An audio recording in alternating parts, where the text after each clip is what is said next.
Hello, good evening and अस्सलाम वालेकुम to all of you. तो आई होप कि आप सब लोग अच्छे होंगे, ठीक होंगे।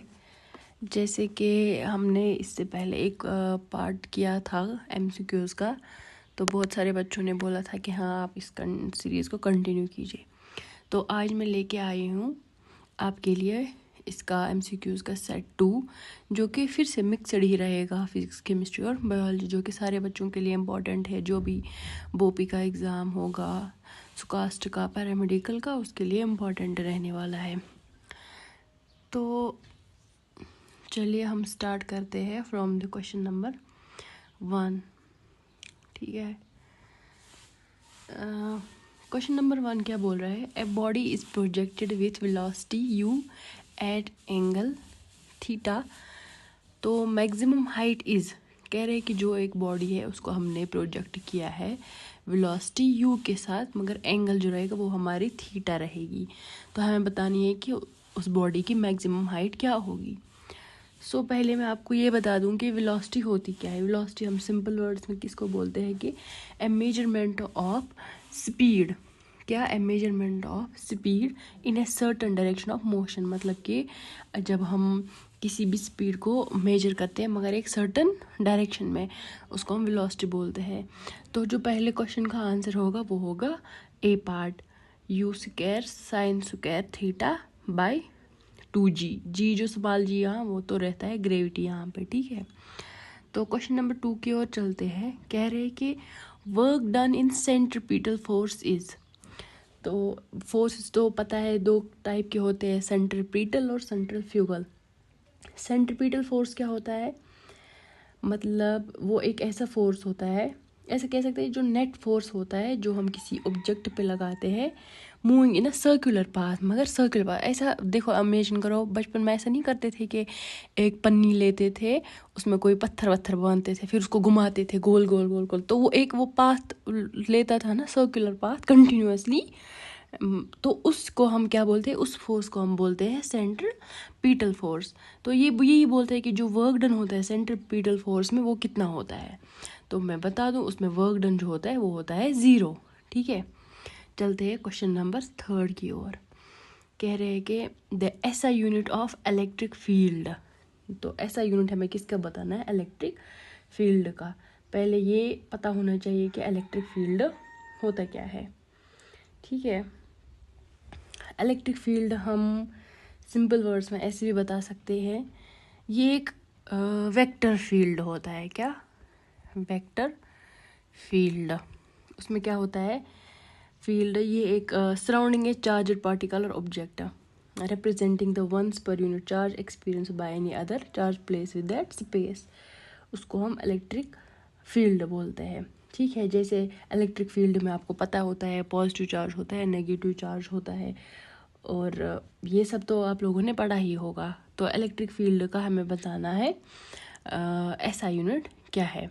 तो इसका SI यूनिट तो पता है, उसका हम लिखते हैं ऐसे, न्यूटन भी लिखते हैं और जूल का भी लिखते हैं। ठीक है, तो इसका आएगा बोथ A एंड C।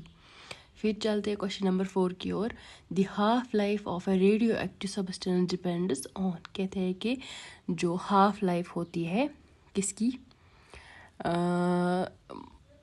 इसकी रेडियो एक्टिव सब्सटेंस की, वो किस पे डिपेंड होती है। तो रेडियो एक्टिव सब्सटेंस कौन से सब्सटेंस होते हैं? जिनमें वो ऐसे सब्सटेंस जिनमें अनस्टेबल, ठीक है, अनस्टेबल एटम्स होते हैं। ठीक है, अनस्टेबल एटम्स जिनमें होते हैं ना, उनको हम बोलते हैं radio active material that spontaneously release energy in the form of ionising radiation. जो रेडिएशन देते हैं, जैसे जो अल्फा पार्टिकल्स होते हैं, बीटा पार्टिकल्स होते हैं, या गामा पार्टिकल रेज होते हैं ना, तो उन्हीं को हम क्या बोलते हैं? Radio active substances. तो जो इसका आंसर रहेगा वो रहेगा डी, नेचर ऑफ सब्सटेंस। जैसे नेचर ऑफ जो भी सब्सटेंस हो, जैसे उसका नेचर रहेगा वो उसी पे डिपेंड होती है, उसकी हाफ लाइफ पे। तो चलते हैं क्वेश्चन नंबर 5 की ओर। Dimensional formula of gravitational constant क्या होते हैं? ठीक है, ये तो आई नो कि ये सब लोगों को आपको पता ही हो, क्योंकि बहुत सी बेसिक सी बात है। तो इसका है पार्ट ए आंसर। चलते हैं क्वेश्चन नंबर 6 की ओर। Which compound shows resonance. Question number 6 में क्या बोल रहा है, विच कंपाउंड शोज रेजोनेंस।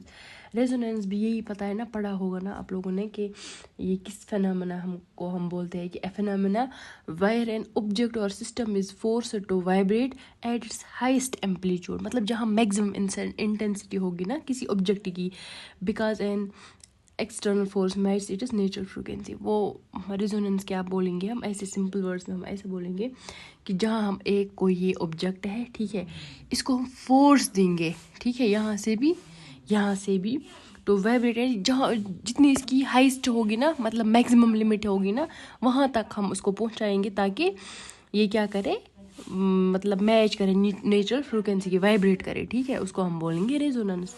तो ये आप बोल रहे हैं कि इन चारों में से कौन सा कंपाउंड है जो रेजोनेंस शो करता है।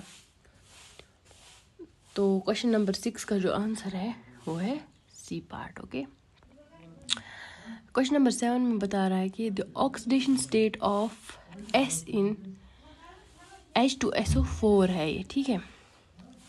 तो ये ऐसे है कि ये H2SO4, ठीक है। तो इसमें हमें सल्फर का क्या बताना है, ऑक्सीडेशन स्टेट। ऑक्सीडेशन स्टेट्स तो वैसे ही पढ़े होंगे आप लोगों ने। तो चलिए मैं बता देती हूँ आपको।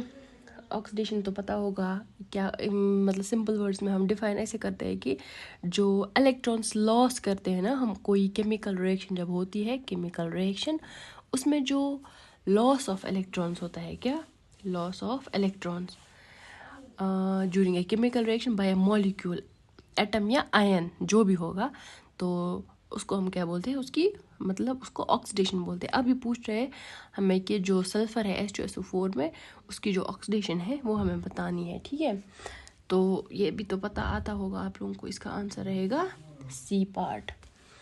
फिर चलते हैं हम क्वेश्चन नंबर 8 की ओर। इसमें क्या बोल रहा है, स्ट्रॉन्गेस्ट इंटरमोलिकुलर फोर्स इज। हमें इसमें ये बताना है, इंटरमोलिकुलर फोर्स तो पता है, जो फोर्स बिटवीन द मॉलिक्यूल्स होते हैं। अभी यही पूछ रहा है कि ये कौन सा, ये तो सबको पता है कि हाइड्रोजन बॉन्ड स्ट्रॉन्गेस्ट है। चलते हैं क्वेश्चन नंबर 9 की ओर। 9 में बोल रहा है ये कि rate of reaction increases with, जो कोई भी रिएक्शन हम करते हैं उसकी जो रेट है वो किस चीज़ से इंक्रीज होती है। ये भी सिंपल सी बात है, हमें पता है जितनी जितनी हम कोई भी रिएक्शन होगा, जितनी जितनी हम उसको टेम्परेचर देंगे ना, जितना टेम्परेचर हम उसको देंगे उतनी उतनी उसकी रेट बढ़ जाती है। तो इसका आएगा इंक्रीज इन टेम्परेचर। फिर चलते हैं क्वेश्चन नंबर 10 की ओर। पूछ रहे हैं कि what is a buffer solution. हमें एक्चुअली इसमें बताना है कि किस वाले में बफर सॉल्यूशन हो रहा है, ठीक है, क्वेश्चन नंबर 10 में। तो बफर सॉल्यूशन तो ये भी पता है कि मतलब ये एक ऐसा सॉल्यूशन होता है जो रेजिस्ट करता है कोई ड्रास्टिक चेंज, किसमें, पीएच, इसमें पीएच मैटर करता है, ठीक है। जो पीएच होता है ना, देखो हम ऐसे सिंपल वर्ड्स में ये है, देखो हम एक सॉल्यूशन लेंगे, ठीक है, सॉल्यूशन लिया हमने, तो इसका पीएच कुछ होगा ऑलरेडी, ठीक है। अब अगर हम ऐसे अब अगर हम इसमें कोई भी like small amounts of acid या बेस कुछ भी ऐड करेंगे ना, तो ये क्या होता है, ये रेजिस्ट करता है ड्रास्टिक चेंजेस, ठीक है। ड्रास्टिक चेंजेस को ये रेजिस्ट करता है, होने नहीं देता है, ठीक है। तो उसको हम क्या बोलते हैं, बफर सॉल्यूशन। तो क्वेश्चन नंबर 10 पूछ रहा है हमें कि इनमें से कौन सा है, इनमें से ये है NH2OH, NH2HCl, तो बी पार्ट इसका आंसर है। फिर आता है जेनेटिक मटेरियल इन वायरसेस बोलना है हमें, ठीक है। वायरसेस में क्या होता है, क्वेश्चन नंबर 11। तो ये तो सबको पता है, बोथ DNA एंड RNA।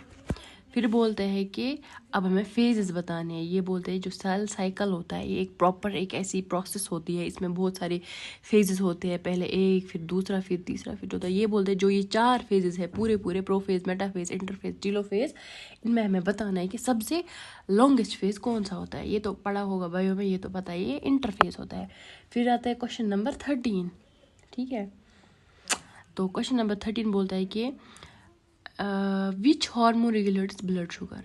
ये नहीं बताएगा कोई भी स्टूडेंट है कि ये किसी को पता नहीं हुआ, क्योंकि आजकल हमें पता है कि जो डायबिटीज़ वगैरह आम हो गया है, लाइक अक्रॉस द वर्ल्ड ही हम बात करें तो कॉमन सी बात है। इसका अब सोल्यूशन भी सबको पता है कि जब भी हम डॉक्टर के पास पता है जाते हैं तो क्या बोलते हैं, पहले इंसुलिन का नाम लेते हैं।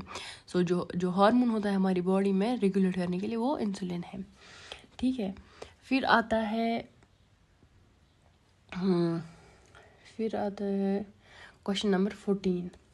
ये पूछ रहा है कि enzyme activity is maximum at. कहता है जो एक एंजाइम होता है जो वो एक्टिविटीज़ करते हैं वो सबसे हाईएस्ट कहाँ पे होता है, मैक्सिमम कहाँ पे वो होता है। कहते हैं कि वो मैक्सिमम कहाँ पे होता है, गेस करो आप तब तक।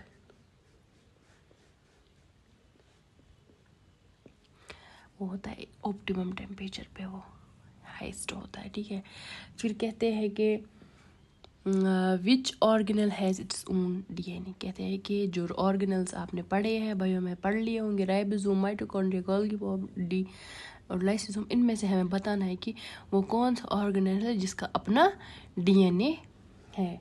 वो है माइटोकॉन्ड्रिया। इसको और हम क्या बोलते हैं, power house of this cell, ठीक है। इसका अपना डीएनए होता है। फिर आता है क्वेश्चन नंबर 16 है एस्केप वेलोसिटी, ठीक है। अब हमें पूछ रहे हैं कि इसका एस्केप वेलोसिटी किसको, एस्केप तो वैसे नॉर्मल शब्दों में हम समझे तो एस्केप होता है भागना, ठीक है। तो ऐसी ये बोलते हैं कि वेलोसिटी तो वैसी ही हमें पता होता है कि एक मिनिमम स्पीड होती है। तो ये वैसे ही बोल रहे कि एक जो ऑब्जेक्ट हो उसकी मिनिमम स्पीड कितनी होगी कि वो एक ब्रेक फ्री इसमें सराउंडिंग में पहुंच जाए। जैसे हम फॉर एग्जाम्पल अर्थ से किसी रॉकेट को लॉन्च करें तो वो सेलेशियल बॉडीज कहाँ तक वो पहुंच जाए, तो उसी को बोलते हैं। कहते हैं कि ये मिनिमम कब होती है, ये मिनिमम होती है तब जब ये डिपेंड किस पे करती है, इसकी velocity depends on both mass and radius, कितना मास है और कितना रेडियस है, ठीक है। फिर आता है एक सेकेंड, फिर आता है question number 17, which gas deviates most from the ideal behaviour. ये भी पता है, NH। फिर आता है फोटोसिंथेसिस इक्वेशन प्रोड्यूस। कहते हैं जो फोटोसिंथेसिस होते हैं, लास्ट सेट जो हमने किया वहाँ भी पढ़ा हमने फोटोसिंथेसिस, ये तो प्लांट्स में ही होता है, वो तो ऑब्वियस सी बात है, सबको पता होगा। वो पूछ रहे हैं कि जो ये इक्वेशन है ये क्या प्रोड्यूस करता है, वो बता दो, ठीक है। ये तो सबको पता है, ये आपके लिए क्वेश्चन है, ये आपको बताना है। फिर पूछ रहे हैं कि यूनिट ऑफ रेजिस्टिविटी क्या है। रेजिस्टिविटी तो मतलब हम ऐसे बोलते हैं, ये हम बोलेंगे सिंपल वर्ड्स में कि एक जो मटेरियल होता है, materials inherent ability to resist the flow of electric current, उसको हम रेजिस्टिविटी बोलते हैं। तो क्वेश्चन नंबर 19 का जो आंसर है वो है ओम मीटर, ठीक है, ये इसका यूनिट है। फिर आता है क्वेश्चन नंबर 20 के बोलते हैं कि which vitamin help us in blood clotting. Blood clot like के जब कोई ज़ख्म लगता है, हमारे चोट लगती है तो फिर वो अंग जो आता है ना ऊपर से उसको क्लॉट बोलते हैं। कहते हैं कि वही ब्लड क्लॉटिंग में कौन सा है विटामिन हमें हेल्प करता है, वो तो पता है विटामिन के। तो आई होप आप लोगों को समझ आ गया होगा। तो अगर आप को अच्छी लगी ये सीरीज़ तो प्लीज़ कमेंट्स में बता देना।